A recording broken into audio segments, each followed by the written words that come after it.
ಧರ್ಮಸ್ಥಳದಲ್ಲಿ ಶವಗಳ ಹೂತಿಟ್ಟ ಆರೋಪಕ್ಕೆ ಸಂಬಂಧಪಟ್ಟಂತೆ ಎಸ್ಐಟಿ ತಂಡಕ್ಕೆ ಹೆಚ್ಚುವರಿ ಅಧಿಕಾರಿಗಳ ನೇಮಕ ಆಗಿದೆ. 20 ಮಂದಿ ಹೆಚ್ಚುವರಿ ಅಧಿಕಾರಿಯನ್ನ ನೇಮಿಸಿ ಆದೇಶವನ್ನ ಹೊರಡಿಸಲಾಗಿದೆ. ಪ್ರಣವ್ ಮೊಹಾಂತಿ ನೇತೃತ್ವದ ತಂಡಕ್ಕೆ 20 ಮಂದಿಯನ್ನ ನೇಮಕ ಮಾಡಲಾಗಿದೆ. ಡಿಜಿಐಜಿಪಿ ಸಲಿ ಅವರಿಂದ ಈ ಆದೇಶವನ್ನ ಹೊರಡಿಸಲಾಗಿರೋದು. ಧರ್ಮಸ್ಥಳದಲ್ಲಿ ಶವಗಳನ್ನ ಹೂತಿಟ್ಟ ಪ್ರಕರಣಕ್ಕೆ ಸಂಬಂಧಪಟ್ಟಂತೆ ಎಸ್ಐಟಿ ತಂಡಕ್ಕೆ ಹೆಚ್ಚುವರಿ ಅಧಿಕಾರಿಗಳನ್ನ ನೇಮಿಸಲಾಗಿದೆ. 20 ಮಂದಿ ಹೆಚ್ಚುವರಿ ಅಧಿಕಾರಿಯನ್ನ ನೇಮಿಸಿ ಆದೇಶವನ್ನ ಹೊರಡಿಸಲಾಗಿದೆ.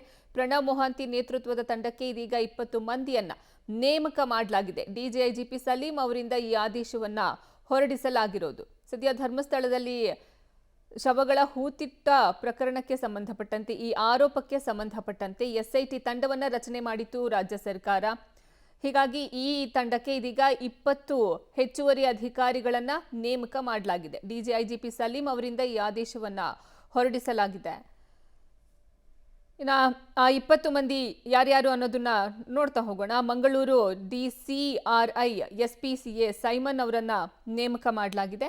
ಉಡುಪಿ ಸೆಂಟ್ ಠಾಣೆಯ DSP AC ಲೋಕೇಶ್ ಅವರನ್ನು ಸಹ ನೇಮಕ ಮಾಡಲಾಗಿದೆ ಈ ಪ್ರಕರಣಕ್ಕೆ ಸಂಬಂಧಪಟ್ಟಂತೆ ತನಿಖೆಯನ್ನ ನಡೆಸೋದಕ್ಕೆ. ಇನ್ನು ದಕ್ಷಿಣ ಕನ್ನಡ ಸೆಂಟ್ ಠಾಣೆ DSP ಮಂಜುನಾಥ್ ಅವರನ್ನು ಸಹ ನೇಮಿಸಲಾಗಿದೆ. CSP police inspector Manjunath EC Sampath ಇವರನ್ನು ಸಹ ಹೆಚ್ಚುವರಿ ಅಧಿಕಾರಿಗಳನ್ನಾಗಿ ನೇಮಕ ಮಾಡಲಾಗಿದೆ.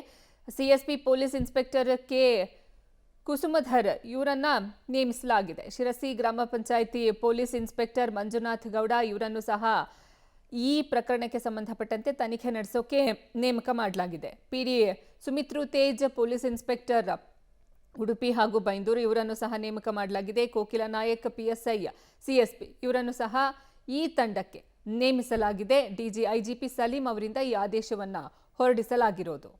ಸದ್ಯ ಧರ್ಮಸ್ಥಳದಲ್ಲಿ ಶವಗಳ ಹೂತಿಟ್ಟ ಆರೋಪಕ್ಕೆ ಸಂಬಂಧಪಟ್ಟಂತೆ ಇದೀಗ ಎಸ್ಐಟಿ ತಂಡವನ್ನ ರಚನೆ ಮಾಡಲಾಗಿತ್ತು. ಈ ತಂಡಕ್ಕೆ ಇದೀಗ ಹೆಚ್ಚುವರಿಯಾಗಿ 20 ಅಧಿಕಾರಿಗಳ ನೇಮಕ ಮಾಡಲಾಗಿದೆ. ಪ್ರಣವ್ ಮೊಹಾಂತಿ ತಂಡಕ್ಕೆ ಇದೀಗ 20 ಹೆಚ್ಚುವರಿ ಅಧಿಕಾರಿಗಳನ್ನ ನೇಮಿಸಲಾಗಿದೆ. ಡಿಜಿಐಜಿಪಿ ಸಲೀಂ ಅವರಿಂದ ಈ ಆದೇಶವನ್ನ ಹೊರಡಿಸಲಾಗಿರೋದು. ಧರ್ಮಸ್ಥಳದಲ್ಲಿ ಶವಗಳ ಹೂತಿಟ್ಟ ಆರೋಪಕ್ಕೆ ಸಂಬಂಧಪಟ್ಟಂತೆ ಶೀಘ್ರದಲ್ಲೇ ಎಸ್ಐಟಿ ಅಧಿಕಾರಿಗಳಿಂದ ತನಿಖೆ ಪ್ರಾರಂಭ ಆಗಲಿದೆ. 15 ವರ್ಷದ ಹಿಂದಿನ ಪ್ರಕರಣದಲ್ಲೀಗ ಸಾಕ್ಷ್ಯಕ್ಕಾಗಿ ತಲಾಶನ್ನ ನಡೆಸಲಾಗುತ್ತೆ. ದುರ್ಗಮ ಹಾದಿಯಲ್ಲಿ ಎಸ್ಐಟಿ ತನಿಖೆಗೆ ಸುಳಿವು ಸಿಗುತ್ತಾ ಅನ್ನೋದೇ ಈಗ ಪ್ರಶ್ನೆ. ಎಸ್ಐಟಿ ಅಧಿಕಾರಿಗಳ ಮುಂದೆ ಸಾಕಷ್ಟು ಸವಾಲುಗಳು ಇವೆ. ಯಾಕಂದ್ರೆ ಈ 15 ವರ್ಷದ ಹಿಂದಿನ ಪ್ರಕರಣಗಳನ್ನ ಈಗ ಅದರ ಕುರಿತಾಗಿ ಸಾಕ್ಷ್ಯಗಳನ್ನ ಅವ್ರು ಹುಡುಕ್ಬೇಕು. ಇದೇ ಅವರಿಗೆ ಇರುವಂತಹ ಟಫೆಸ್ಟ್ ಟಾಸ್ಕ್ ಈ ಪ್ರಕರಣದಲ್ಲಿ. ಶೀಘ್ರದಲ್ಲೇ ಎಸ್ಐಟಿ ಅಧಿಕಾರಿಗಳಿಂದ ತನಿಖೆಯನ್ನ ಶುರು ಮಾಡಲಾಗುತ್ತೆ.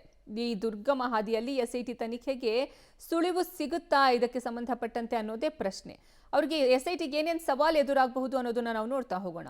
ಅನಾಮಿಕನ ಹೇಳಿಕೆ ದಾಖಲು ಮಾಡಿ ಪ್ರಕರಣ ಮತ್ತಷ್ಟು ಬಿಗಿಗೊಳಿಸೋದು ಇದು ಎಸ್ಐಟಿ ಇರುವಂತಹ ಚಾಲೆಂಜ್. 15 ವರ್ಷದ ಹಿಂದೆ ಹೂತಿಟ್ಟ ಶವಗಳನ್ನ ಹೊರಗೆ ತೆಗೆಯೋದು. 15 ವರ್ಷಗಳ ಬಳಿಕ ಸ್ಥಳ ಭೌಗೋಳಿಕವಾಗಿ ಬದಲಾವಣೆ ಆಗಿರಲಿದೆ. 15 ವರ್ಷಕ್ಕೂ ಇವಾಗ ನೀವು ನೋಡಿದ್ರೆ ಬಹಳಷ್ಟು ಡಿಫರೆನ್ಸ್ ಆಗಿರುತ್ತೆ. ಅಲ್ಲಿ ಶವಗಳನ್ನ ಹೊರಗೆ ತೆಗೆಯೋದೇ ಅತಿ ದೊಡ್ಡ ಸವಾಲಾಗಿರೋದು ಈ ಪ್ರಕರಣಕ್ಕೆ ಸಂಬಂಧಪಟ್ಟಂತೆ. ಇನ್ನ ಶವ ಹೂತಿಟ್ಟ ಸ್ಥಳ ಪತ್ತೆ ಮಾಡೋದು ಸಹ ಮತ್ತೊಂದು ಸವಾಲಾಗಿದೆ. ಅಸ್ಥಿಪಂಜರ ಹೊರಗೆ ತೆಗೆದ್ರೆ ಎದುರಾಗೋದು ಸೈಂಟಿಫಿಕ್ ಎವಿಡೆನ್ಸ್. ಅಸ್ಥಿಪಂಜರಗಳಿಗೆ DNA ಮ್ಯಾಚ್ ಮಾಡಬೇಕಾಗುತ್ತೆ. ಇನ್ನು DNA ಮ್ಯಾಚಿಂಗ್ಗೆ ವಾರಸುದಾರರ ಪತ್ತೆ ಮಾಡೋದು ಸಹ ಇದೀಗ ಕಷ್ಟ ಸಾಧ್ಯ ಆಗುವ ಸಾಧ್ಯತೆ ಇದೆ. ಇನ್ನು 15 ವರ್ಷಗಳ ಹಿಂದಿನ ಮಿಸ್ಸಿಂಗ್ ಪ್ರಕರಣಗಳನ್ನ ಸಹ ಪತ್ತೆ ಹಚ್ಚಬೇಕಾಗುತ್ತೆ. ಬಳಿಕ ಸಂಬಂಧಪಟ್ಟ ವಾರಸುದಾರರನ್ನು ಪತ್ತೆ ಮಾಡಬೇಕಾಗುತ್ತೆ. ಉಸಿರುಗಟ್ಟಿಸಿ ಕೊಲೆ ಮಾಡಿರೋದು ಅಸ್ಥಿಪಂಜರಗಳಲ್ಲಿ ಪತ್ತೆ ಹಚ್ಚೋದು ಕಷ್ಟ ಇದೆ. ಅತ್ಯಾಚಾರ ಮಾಡಿದ್ದಾರೆ ಅಂತ ಅಸ್ಥಿಪಂಜರಗಳಲ್ಲಿ ಪತ್ತೆ ಮಾಡೋದಂತೂ ಬಹಳ ಕಷ್ಟ. ಇನ್ನು ಬಳಿಕ ಆರೋಪ ನಿಗದಿ ಮಾಡಿ ಆರೋಪಿಗಳನ್ನ ಹುಡುಕಾಟವನ್ನ ನಡೆಸಬೇಕು. ಇದು ಎಸ್ಐಟಿ ಮುಂದೆ ಇರುವಂತಹ ಪ್ರಮುಖ ಸವಾಲುಗಳು.